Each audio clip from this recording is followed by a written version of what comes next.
to play ball. Welcome to the podcast with no limits. Whether it be sports, current events, or random thoughts, this is the place to step in and stay a while. Your host is a proud alumnus of Rio Hondo Prep, a former minor league baseball umpire, and a man with strong opinions. Welcome to the Get Home Safe podcast and your host, Matt Hersema. Hey guys, and welcome to another episode of Get Home Safe. Have you guys started or even finished your Christmas shopping yet? I sure haven't. It is December 7th as you hear this.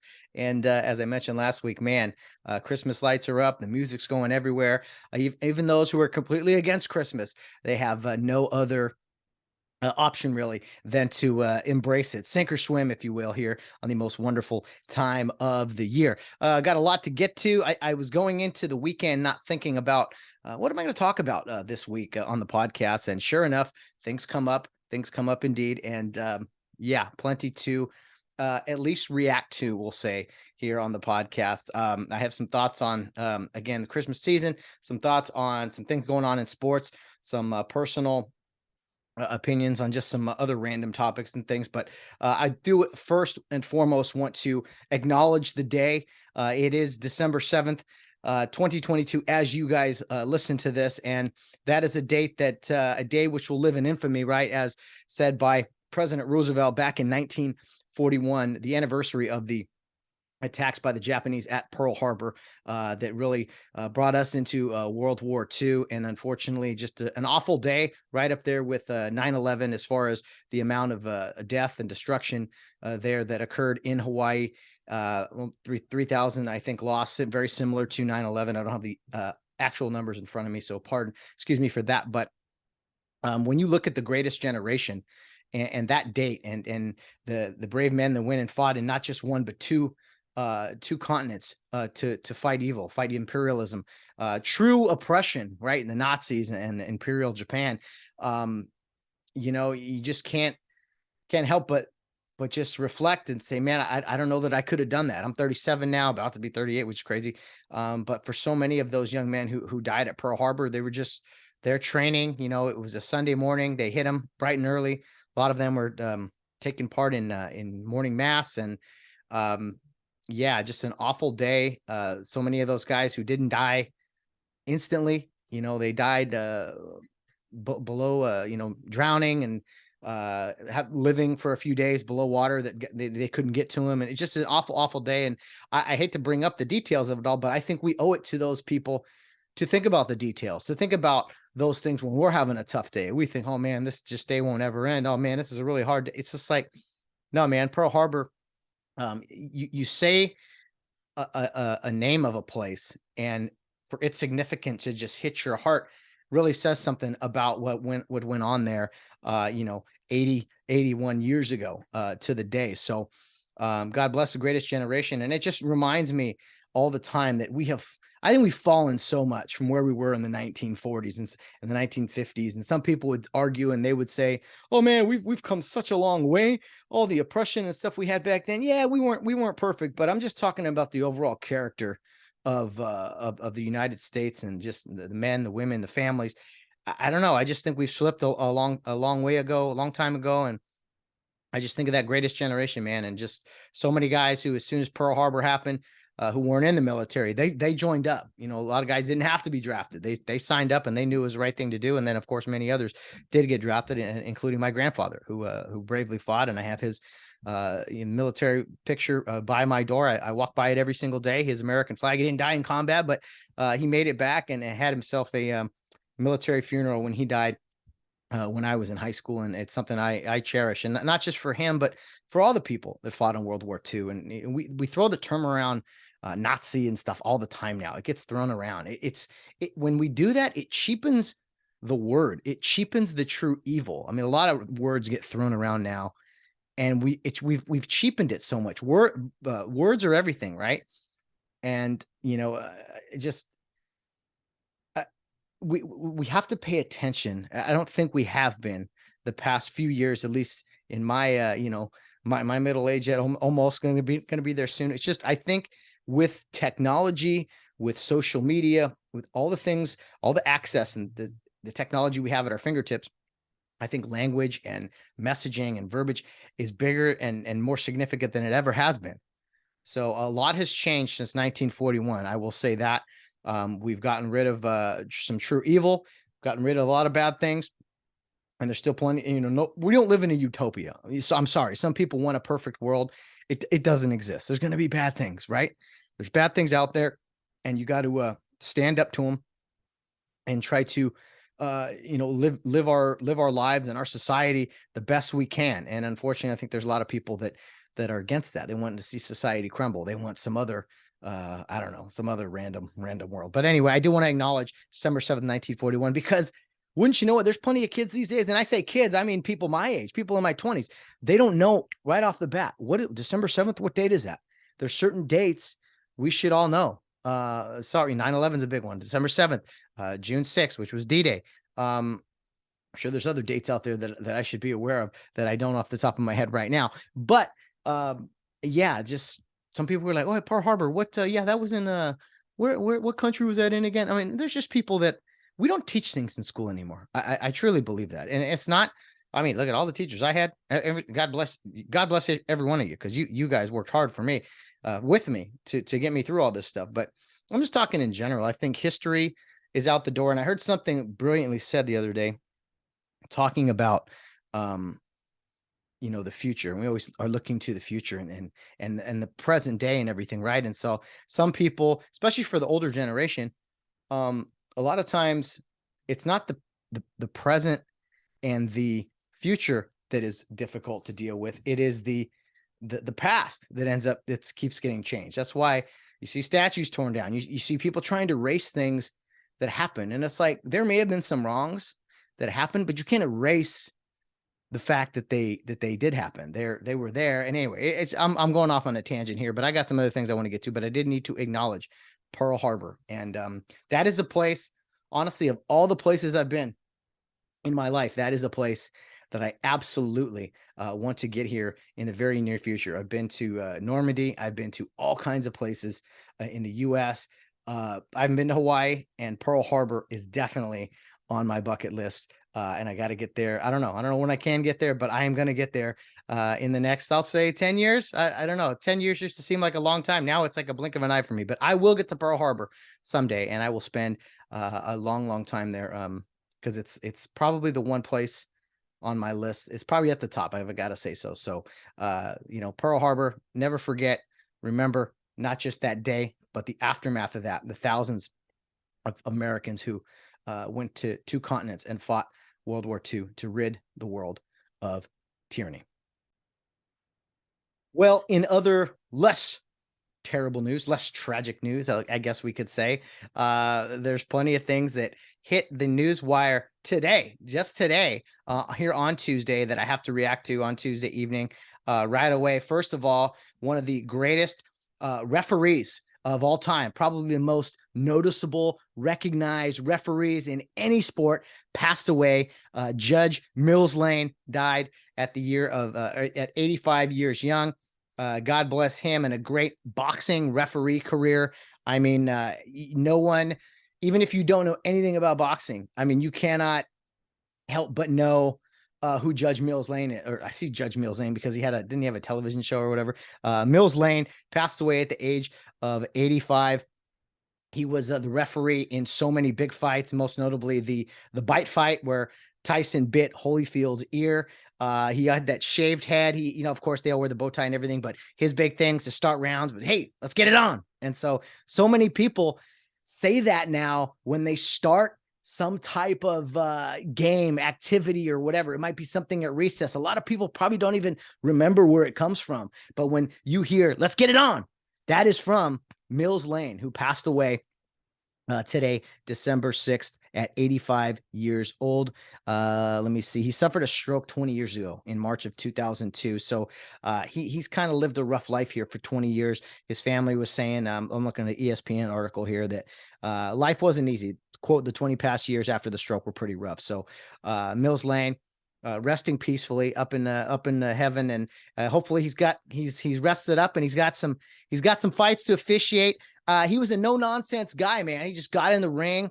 The way he would talk to fighters, he was just that I don't know, that graspy voice, that old school dude, really, that just handled business. And when you have to officiate something between two grown men, two of the baddest men on the planet, especially at the heavyweight division, I just cannot imagine, dude, like dealing with that stuff. So although not many people root for the referees, right, or any of that stuff, I would argue Mills Lane is the most recognizable official in any sport by fans. If you look at, I mean, throughout history, you got Ed Hockley, right, who was in the NFL. He had a great, always tight shirts, and he was always ripped. Red Cashin in the NFL also, first down. But everybody knows Mills Lane, and a lot of people do some type of some form of his let's get it on, right? Other fighters, other referees. I love MMA, I love boxing. I'm always watching the referees too. They all have their little catchphrases, but I think we all deep down know, or we knew, oh yeah, Mills Lane had that fight. Or you think of referee, even if you don't think boxing, man, Mills Lane. Let me see, this ESPN article said he turned to pro.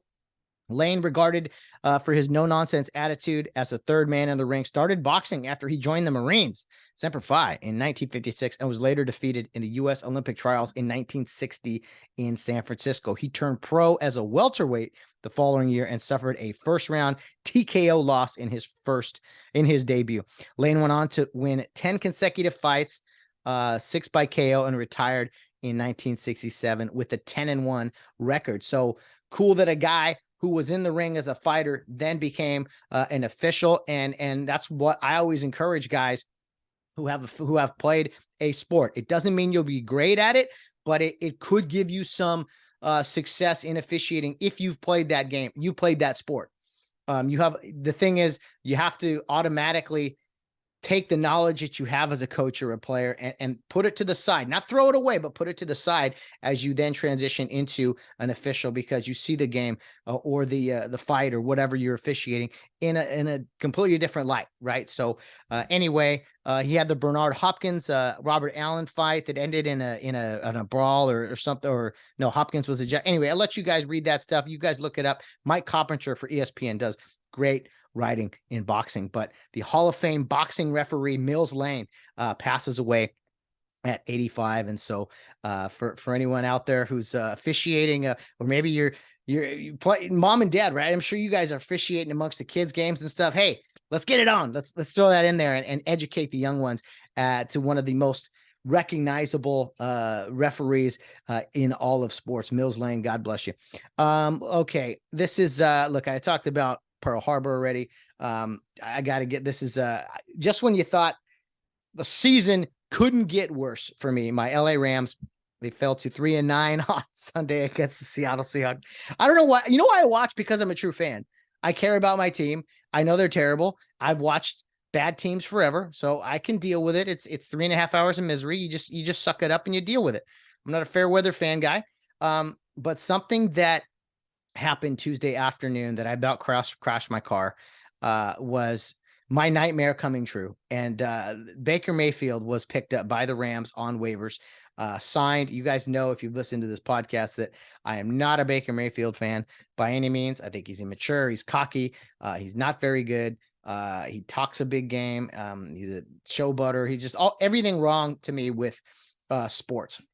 He's got his police video that he's apologized for, but not a guy you invest in my opinion. Definitely not the number 1 overall pick.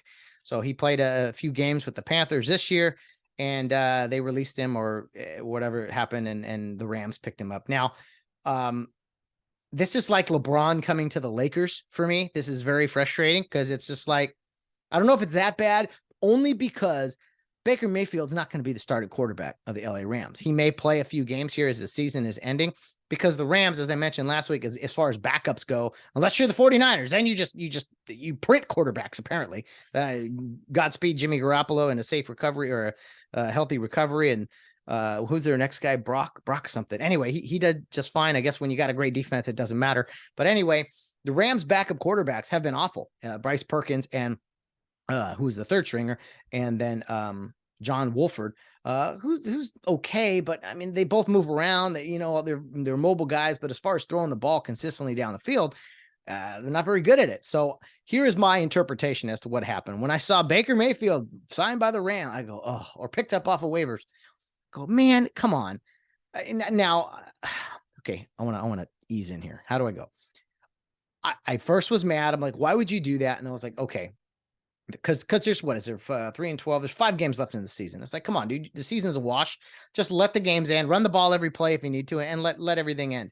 But my thought was, okay, they're backup quarterbacks. They've both given opportunities to in Walford and I just said his name. Oh my goodness.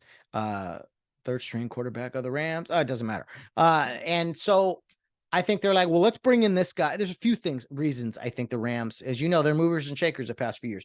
They brought in Baker Mayfield for a few reasons. To me, it's like, let's get him on the field, maybe push our other backups, and maybe he can compete for the backup job here in the future. Because that, quite honestly, that's what Baker Mayfield's going to be from here on out throughout his career. I said it in the summer when he went to Carolina, and now it's absolutely true. He's going to be a backup quarterback if his ego does not get in the way the rest of his career. So there's that. The other thing was Bryce Hopkins was the Rams third string quarterback. But the other thing, I said, you know what? The Rams have like zero draft capital. And there's going to be a lot of changes going in the offseason for sure. But I thought, okay, they grabbed Baker Mayfield, who's not a starter, but for some team out there, the market for Baker wasn't great in the summer, right? Who's he going to sign? Where's he going to go? No one wanted him, at least for the price tag, right? The Rams got him for relatively cheap to have on their roster, not to play him, but as value. Keep in mind, this is a business. To me, he's just a business piece. He's a package, basically. He's a desk. He's not a quarterback, that's for sure. But anyway, it is so painful hearing the words Baker Mayfield is on the Rams. So he's potentially some draft capital for some teams that make moves. Rams are looking to the future now that they went all in, last year for the past few years, really. They don't have any first round draft picks. I don't even think they have many second round picks. Baker Mayfield is a guy you could stockpile a few picks for. I think he went to Carolina for like a third rounder or something like that. So maybe his value isn't that high, but he is a quarterback who has started games in this league. He's won a playoff game. He has been a starter on multiple teams now. And I think that's ultimately what the Rams are doing. Matthew Stafford's not going anywhere. He's not going to retire or anything. He's banged up. He'll be okay. He'll be back. He just signed that 4-year extension, I think, last year. So he's got some more game to him. So I think they brought in Baker for number 2 there as potentially draft capital. Hey, let's see what we can do with him. It's not going to cost us anything. And we can, I'm saying we, speaking as the GM voice, not we as in we. You guys know how I feel about we stuff, by the way. So I think they're potentially using him as some draft capital. Hey, we'll give you Baker Mayfield if you give us some second round picks or whatever. That's just the thoughts are going through my mind because I didn't want to believe that the signing happened. And then the third reason, and this is far fetched, but I think there's some potential here. Look at the NFC West rivalry between the Rams and the 49ers. It is the real deal. The 49ers own the Rams. We know this. Don't make any mistake about that. Rams did beat the Niners when it counted most last year in the NFC Championship game, which seems like 10 years ago right now. But if you remember when Christian McCaffrey was on the market a few months ago, and it pretty much came down to Rams and 49ers. And Christian McCaffrey has fit in great for the 49ers. He's been a game changer for them. He played his college ball up there. He's been a perfect fit for them. But one would argue, because the Rams desperately needed a running back, and at that point of the season, they weren't quite eliminated yet. Their running back, Cam Akers, was giving them problems, blah, blah, blah.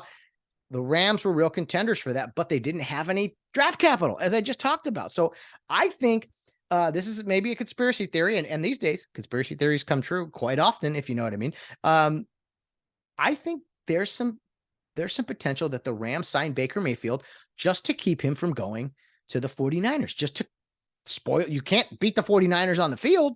You can't beat them when, there's a top player on the market. But what you can do is Take someone who just got released, who has been a starter before, and the 49ers are now down to their third string quarterback. And the 49ers are a Super Bowl contender, Super Bowl, probably the best roster and team, really, all around when you really look at things, especially on the offensive and defensive lines, which is really what matters most. So I think there's some, connect the dots, if you will. I think there's some breadcrumbs here that the Rams may have done that and said, let's sign Baker Mayfield just to keep him away from the 49ers, who are desperate for a quarterback right now, because that was all anyone was talking about the past few days. What if the Niners sign Baker Mayfield, and bringing in a quarterback to be your guy this point of the season? I think probably wouldn't work. You're probably better off going with a third string quarterback who's been in your camp and knows your playbook pretty well throughout the summer and obviously all of the fall. So I think there could be some real truth to that they just said, you know what, 49ers, we're going to play a little chess with you as well, like you've done with us so many times. And then of course, dodgeball and beating the heck out of the Rams on at recess as well. So I think those are the things. I think, first of all, Rams, their backups haven't paid any dividends. Bring someone else in, either release those guys or, put Baker out there too. I don't know, get other guys somewhere. I don't know. That's probably the least likely. Number two, I think the most likely is the second one I said. Bring him in for some draft capital. Maybe you'll get something for him later on. And then the conspiracy theory, I think, is, hey, keeping him away from the 49ers when the 49ers are a real contender right now, just to say, no, we could use this guy. Let's take him. Let's pick him, right? You remember picking teams on at recess, and you're trading off, right? You pick him, he pick him. Okay, you knew the first 3 or 4 picks, you pretty much knew who was getting picked on each team, right? You did the math. Like, you just, okay, he's going to take him. But if you were really good, which I was a little GM in 3rd grade back in the day, when we were picking, those 15 seconds of making your picks, sometimes I'd be like, wait, I can get him because he's going to take, I can get him after he chooses this guy. So I'm going to choose a 3rd round type of guy and then the 2nd round guy. Like, I would do stuff like that just by doing the pick 'em math when we were picking teams back in the day. And look what it's gotten me. It's gotten me as a rookie podcaster, talking into a microphone ridiculously. So I think there's some truth to it. That's all I'm saying. But all in all, awful day for me. Baker Mayfield is signed with the Rams, and for 5 games at least, will be on that. I can't even call them a football team at this point in the season, 3-9. And this brings me to a question for you fans of other teams out there, because it's been a tough year, but all year I've been like, thank God they won the Super Bowl last year. Because otherwise I'd be losing it. And so my question to you guys, and take this any way you want, family, kids, life, your job, whatever. But I think it's probably most notably for your team. If you could go all in on something, all in, and like I said, it wasn't just last year the Rams went all in. They got Stafford and OBJ and Von Miller. That's when they made the most moves, right at the very last. But this was like a 3 or 4 year process, right, of just making moves and losing 1st round picks and making trades. But if you could go all in for like 2 or 3 years, knowing that you were going to compete, you're going to be in the playoffs, maybe in a Super Bowl or 2, and definitely win one. But then the next year be an absolute nightmare. I mean, 3 wins. They may finish with 3 wins. So less than 5 wins, you don't make the playoffs. And then on top of all that, your team signs a player that you absolutely hate. I mean, this isn't quite Colin Kaepernick numbers, but it's close for me. Would you take that deal? Now, for a lot of people, it's absolutely a Super Bowl champion. Oh, that banner hangs forever. That's where I'm at. That's why I'm like, okay, well, that's what I wanted to see. It happened, but with this deal with the devil that was made, I truly know what it feels like now, to the whole sell your soul to the devil. Hey, he'll give you something now, but you will then suffer for it. And I think the Rams will turn it around next year. They need to make a pitch somehow to leave the NFC West, so they don't have to play the 49ers twice a year. But no, they got to get better and compete with those guys. But it's really interesting now with Jimmy G hurt. If he comes back again, do they go to Trey Lance again? They have 2 guys with broken feet. Who do you invest in now? first round draft pick, or the guy that's led you to a Super Bowl and got you within a play or two of a second one.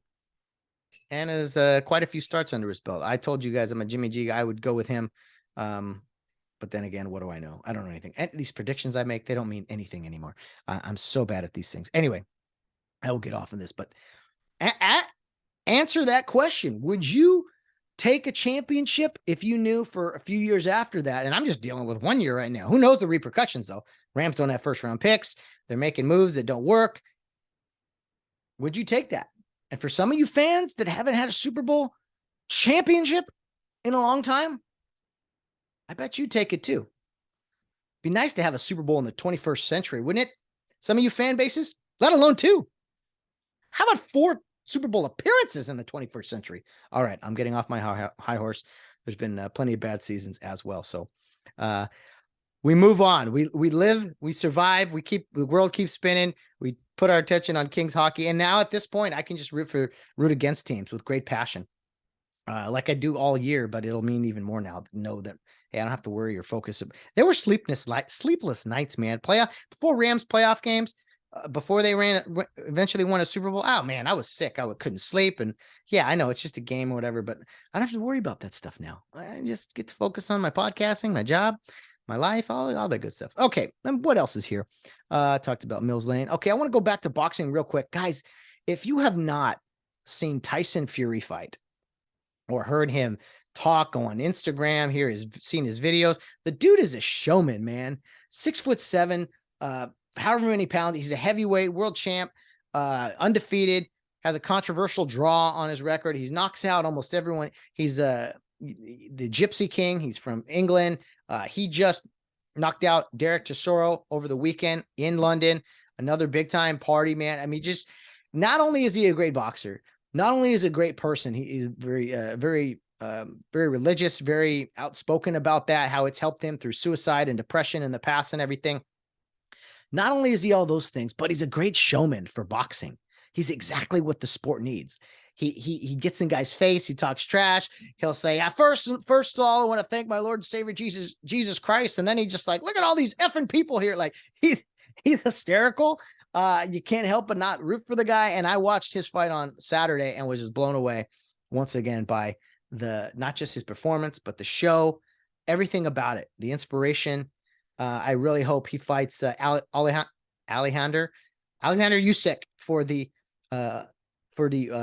undisputed world championship here in a few months. That will be one of the biggest fights boxing has ever seen. Usyk, of course, holds most of the belts. That would be undisputed heavyweight championship. I think even the most casual of boxing fans would get behind that one. So it is December now.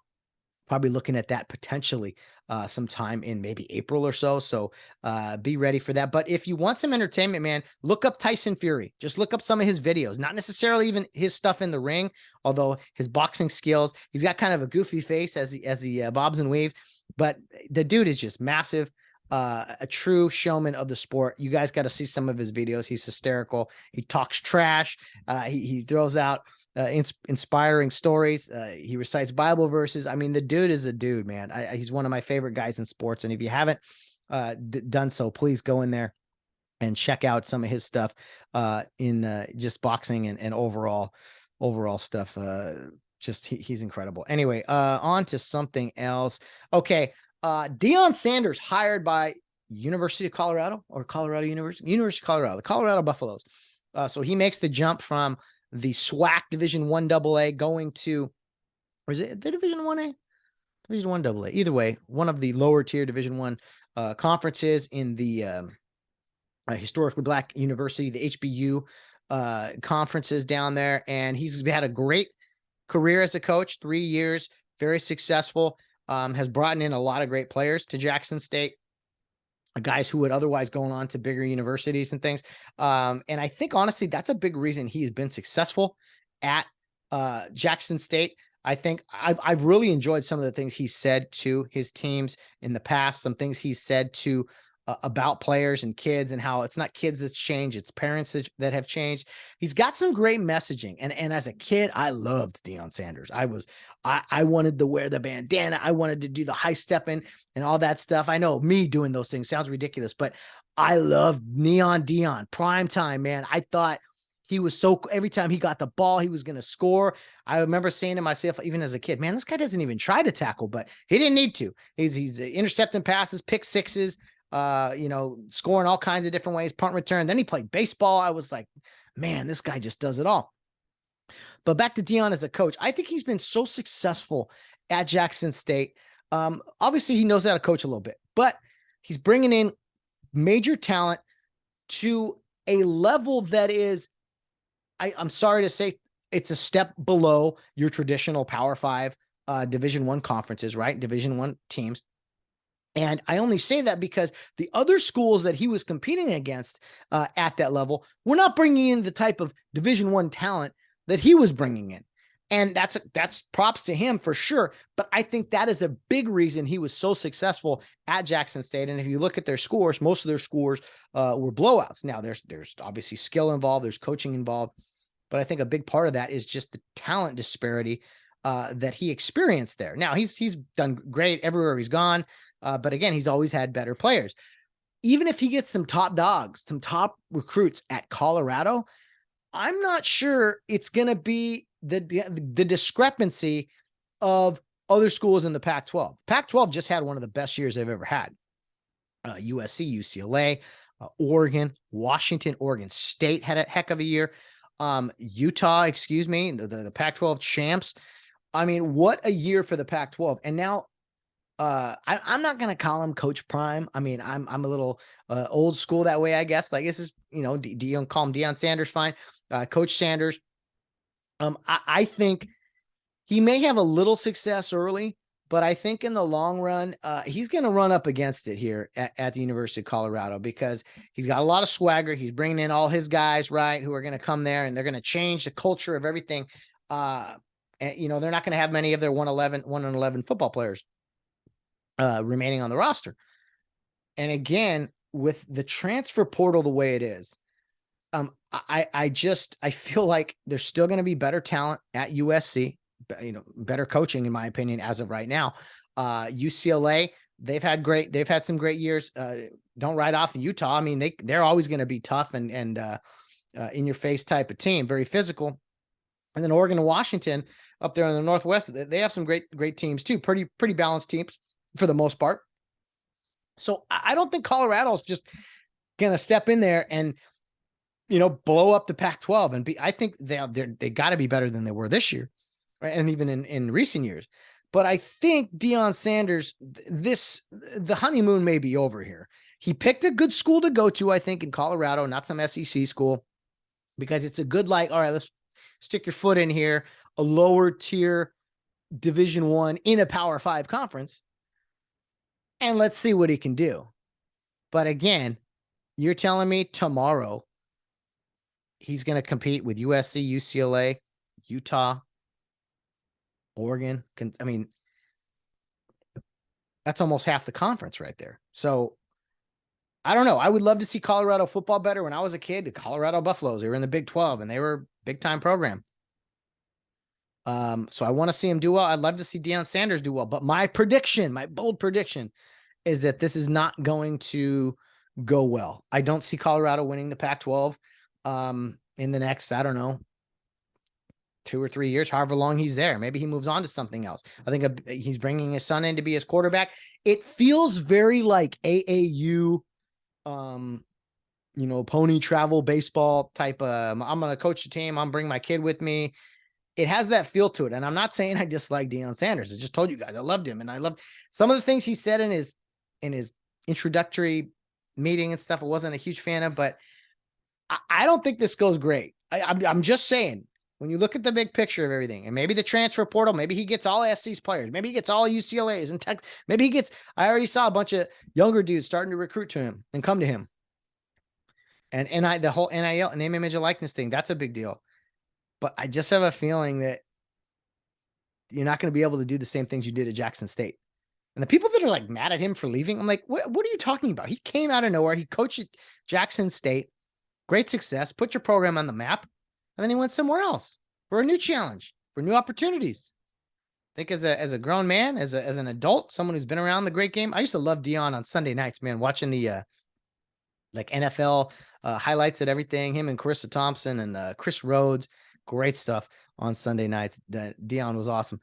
But I'm just making that prediction. I think Deion's gonna not be facing Division I AA talent, SWAC talent. And there's no knock on those levels. This is coming from a guy that officiated all kinds of different levels, right? So I know that every level of football or any sport really, it matters and it's significant. But every step up the ladder, it's a lot more challenging. Players, coaches, and officials. So I have just a hunch, and the way the vibe around it all, it just feels like, okay, what you've been doing may not fly as well in the Pac-12. And a few months ago, Pac-12 was like, oh man, this is a joke. This is a joke of a conference, but they had a heck of a year.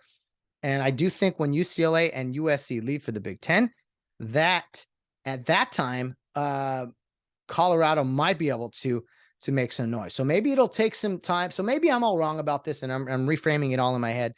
I think it may take a little time for Deion Sanders and the Buffaloes to be a top-notch program in the Pac-12.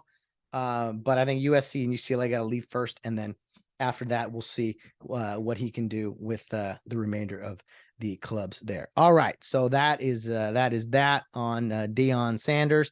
Let me see what is next. I watched a documentary. Hey, Pepsi, Where's My Jet on Netflix. It's about a guy that saw that Pepsi commercial back in the 90s. Remember Pepsi points? That was a real thing, right? That was pretty cool back in the day, and how you could buy a leather jacket or shades.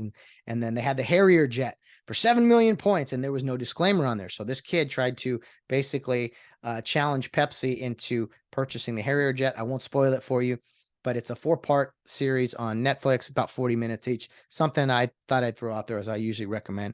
Little odd branded shows and things that I watch. It's very 90s nostalgic, which is why I brought that up to you.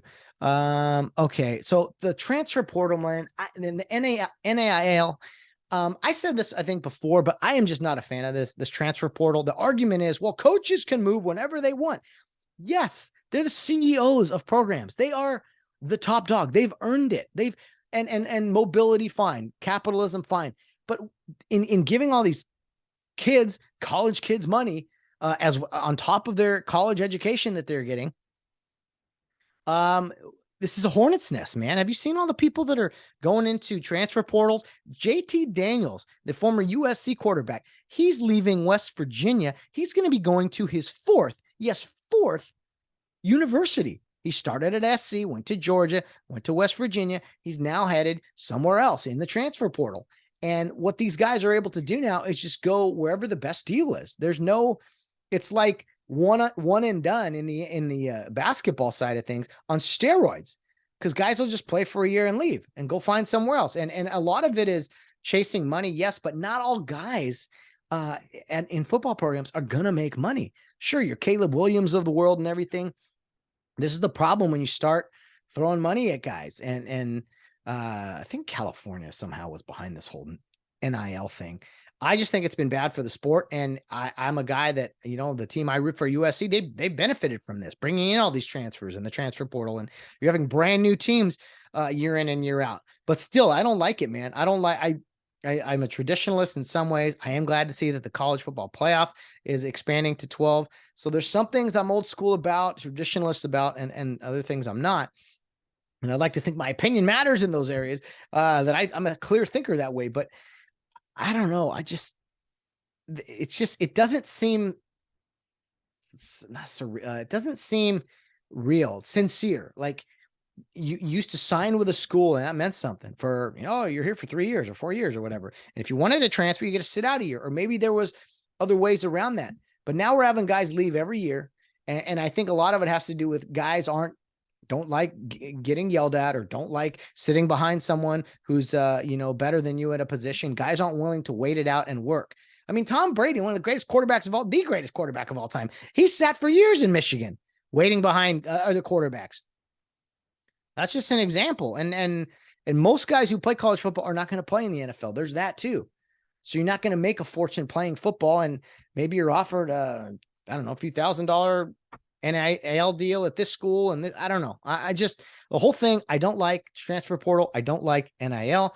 I think it's awful. I think it will eventually, we will see college football turn into something we totally don't recognize. And for some people, they'll love that. That's a big reason why USC and UCLA are going to the Big Ten for bigger bucks and bigger opportunities. And, Big Ten wants LA, well, they want the West Coast. And it's almost like this corporate feel to it. And I'm not against all corporations. There's some corporate greed and this and that. I understand all that stuff happens.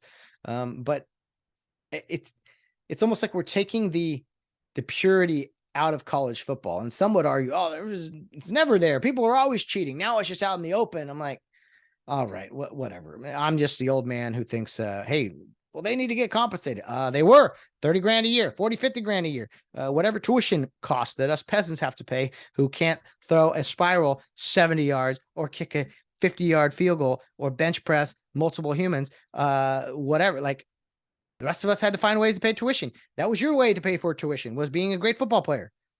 But now, no, let's give them money. Let's do this and that. Anyway, I don't like it. I think it's ruining the sport in a lot of ways. And but once again, I'm just the old man. I wore my In-N-Out burger shirt, In-N-Out California. I don't like California, I know, but hey, this is home. I unfortunately at times went over to the In-N-Out store with a buddy a few weeks ago who was in town, and we got some stuff there. But I wear my In-N-Out shirt because In-N-Out burger, no matter what you're going through, In-N-Out burger is there for you. It's there when you want to celebrate. It's there when you're down, when you're sad, when you just want to feel good. Maybe you're a little sick and some ice cream sounds good. Maybe a shake. I don't know. And it's there for you during the holidays. Christmas Eve, still a tradition of mine. Every Christmas Eve, In-N-Out burger, at least once, if you know what I mean. I've turned it into, I'm not ashamed to say, I've gone a couple times in one day on New Year's Eve or Christmas Eve, because I had to meet my brother or another friend, and we're like, hey, are we going In-N-Out? I'm like, okay, well, I'll do the nightcap also. And so I've kept that tradition alive and will do so. But, having a hard time, man, this time of year, working hard, but I haven't had my In-N-Out in, let's see, it's been a couple weeks, which is good.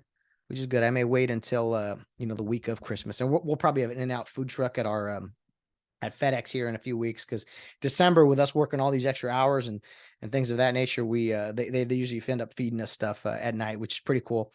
It's, makes everything, that much more worthwhile in, delivering, and, a lot of presents, a lot of volume out there these days. So it's a fun time of year.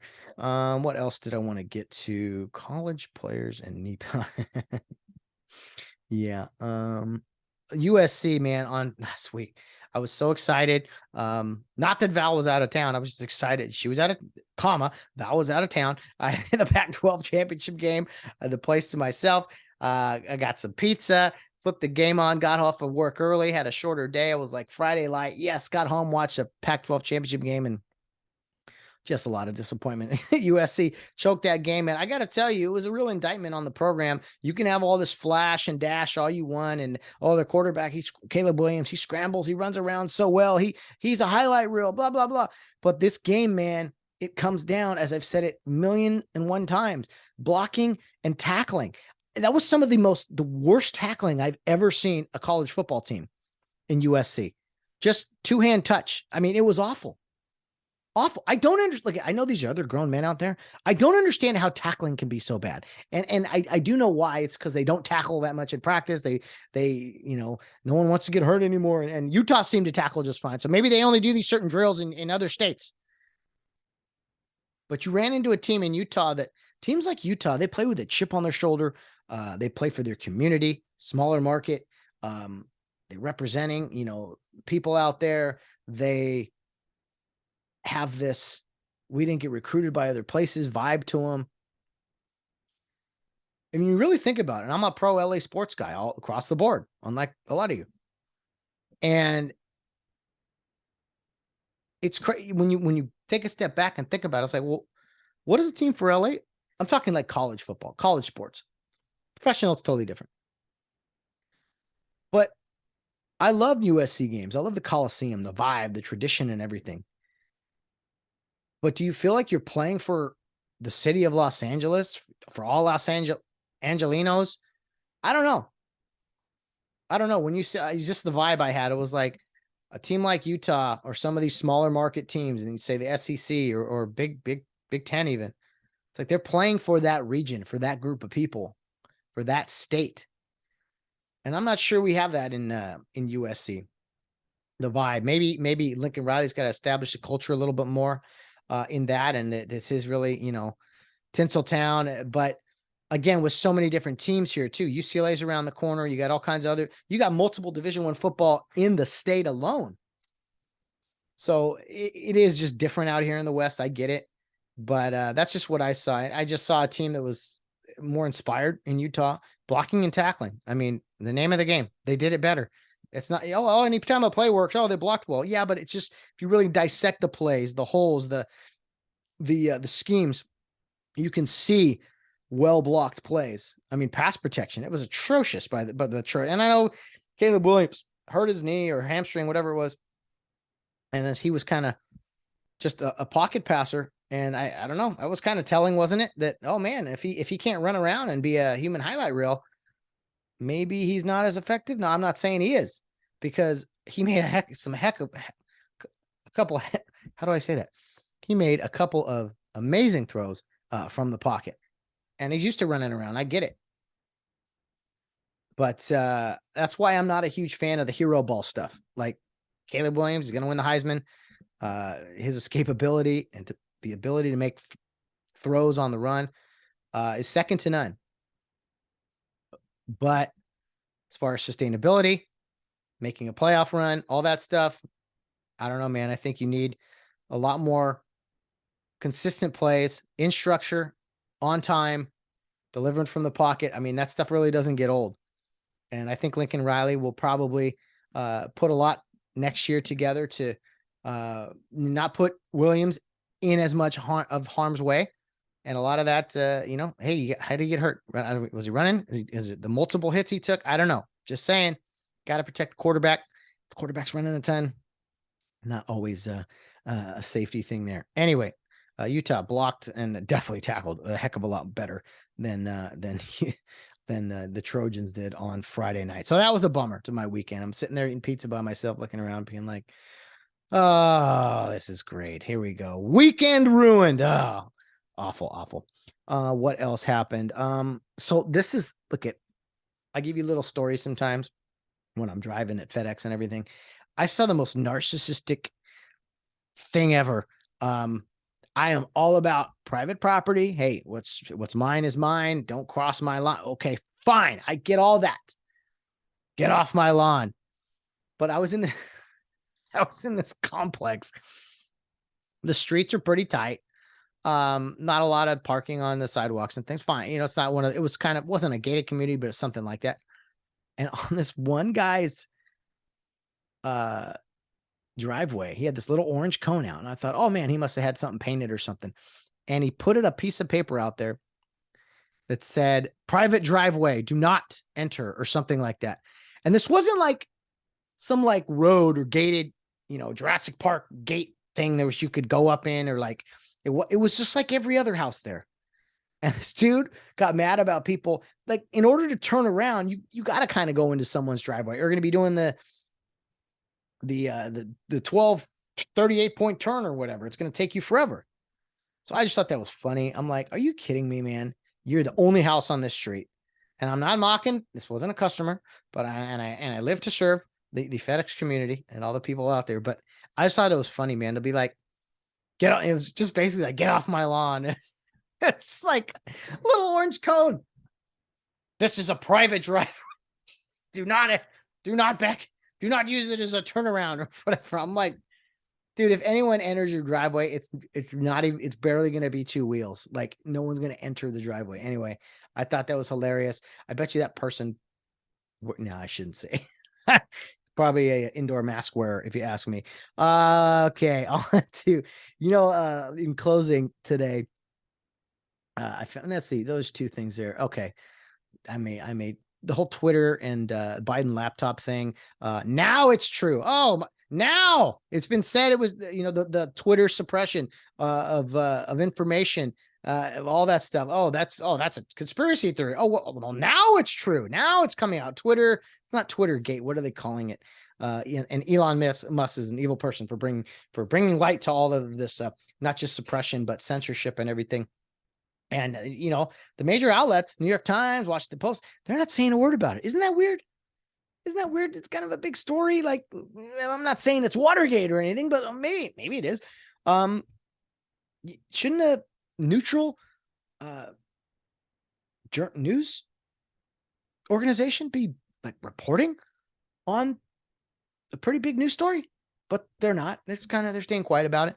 Anyway, the whole Twitter leaks, what's it called? Matt, you have a computer in your hand. Twitter.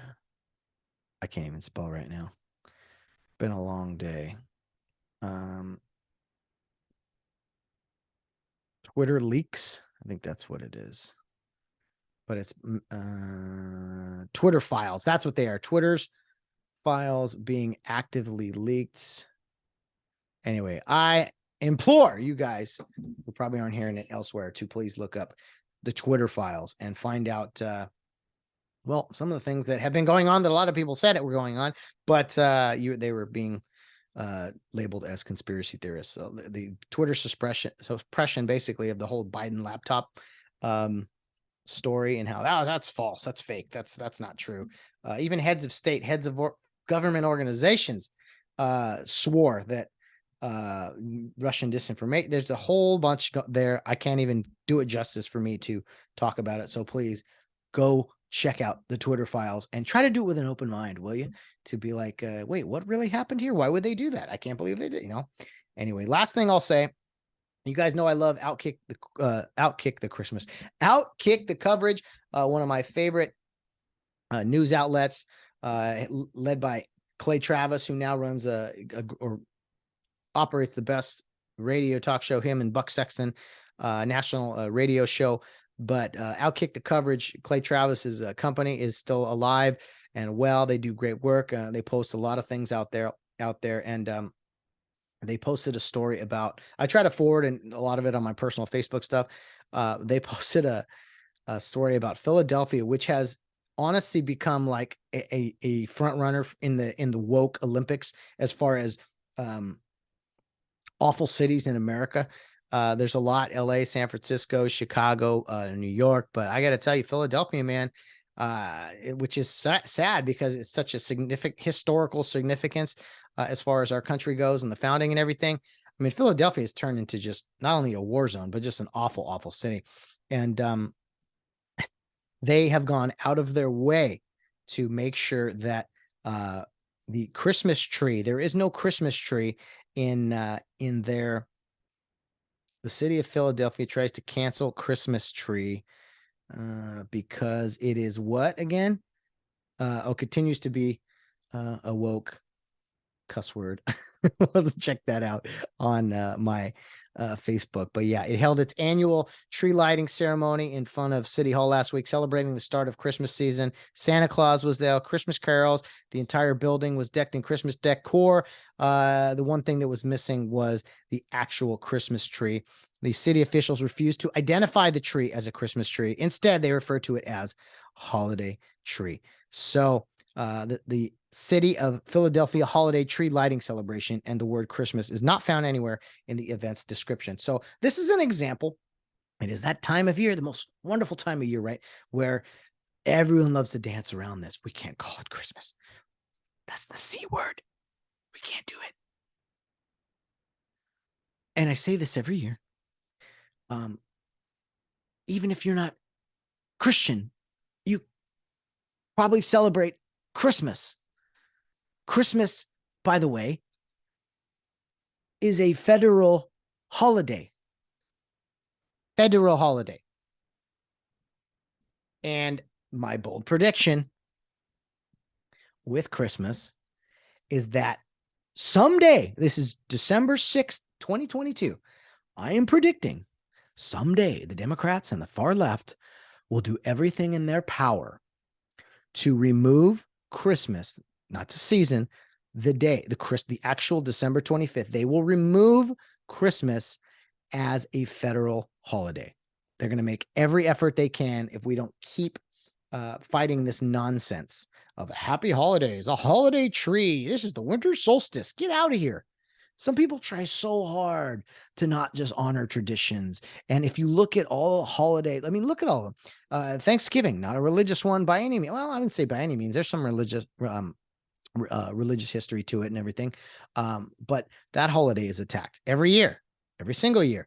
What's another one? 4th of July, another federal holiday. Well, that holiday is attacked every single year. Christmas is the big one though, because it is heavy religious undertones or whatever the fancy words are. And there's only 6. Well, we get 6 federal holidays off, and Christmas is one of them. And I look at the other ones: 4th of July, Thanksgiving, Labor Day, Memorial Day, and New Year's Day. Christmas is the only one that really has a religious background to it. But like I can't, it's so stupid. You have all this Christmas stuff out there.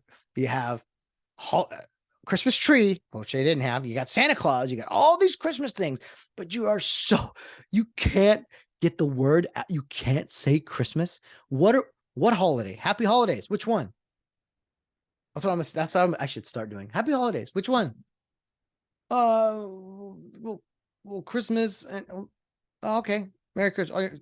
Hanukkah. All right. Happy Hanukkah, man. But most of the country celebrates Christmas, and it is a federal holiday. So we can say, I'm not even talking about it from our country was founded on Christian principle. I'm not even talking about that. It is so maddening and ridiculous that people, they go so hard out of their way. They're so terrified of Santa Claus and Christmas.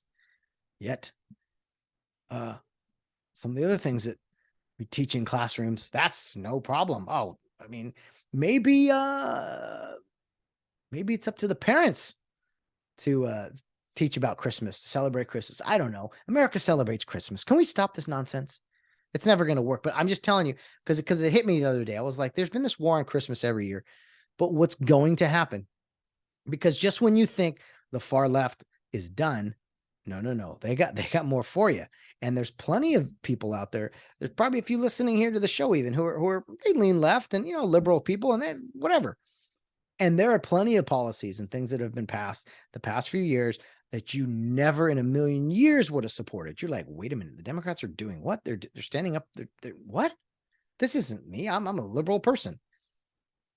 So my point is, it will happen one day. I can see it now. I can see AOC on the steps of the Capitol chanting, "Christmas is racist or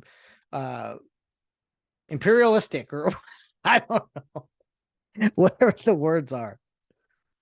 Sorry, man. Christmas is an American holiday. You don't have to be a churchgoer to celebrate Christmas. Heck, you don't even have to have. You can have it be a most secular Christmas you want. Maybe you're an atheist. It's still Christmas. It's Christmas morning, Christmas lights, Christmas trees. It's going to happen, guys. You mark my words. They're going to push it. It's going to be maybe not some huge Supreme Court case like we've seen the past few months, but I guarantee you it's going to happen. And which side of the North Pole are you on? Which side do you stand? I stand with Christmas every single time. And if that offends you, man, you're soft. You are so soft. You are. You and Baker Mayfield should take a stroll off of a short cliff. All right. On that cheery note, Merry Christmas to all, and to all a good night. Only 2 more shows until Christmas Day. Yes, December 25th, Christmas Day. So Merry Christmas to everyone out there. Enjoy your December. Get that shopping done. I know I bounced around all over the place today, but as I record these after work days and such, it's kind of how I'm just rapid fire. And I know I went like an hour, but my apologies. But I love talking to you guys. I love hearing from you guys. So if I hear from you, that would be fantastic. You know where to reach me on social media. And of course, the Get Home Safe podcast at yahoo.com is our email address. and would love to hear from you in some form. Send me your ideas, send me your Christmas traditions. We'd love to hear that, as I'll be going into those things probably starting next week. Not doing a list or anything like I did in years past, but just talking about some of my favorite things about Christmas and maybe some songs and traditions, ideas, whatever. Throw them at me. And if you write in and call it a holiday list, I will rip your page up and throw it out the window. We're like today is Tuesday, tomorrow's Wednesday. I don't, and a lot of people will say, well, happy middle of the week, happy middle of the weekday. It's like, yes, it has a name though. Say the name. Or when you, hey guy, hey you, hey, my name is Matt. Oh yeah, well, December 25th, a holiday, happy day before, dude, stop, just call it Christmas. All right, enough from me, guys. Thanks so much. Tune in next week. Stay merry, stay full of cheer. And as always, guys, no matter what you're doing, whether you're out on the town or rounding third base, get home safe.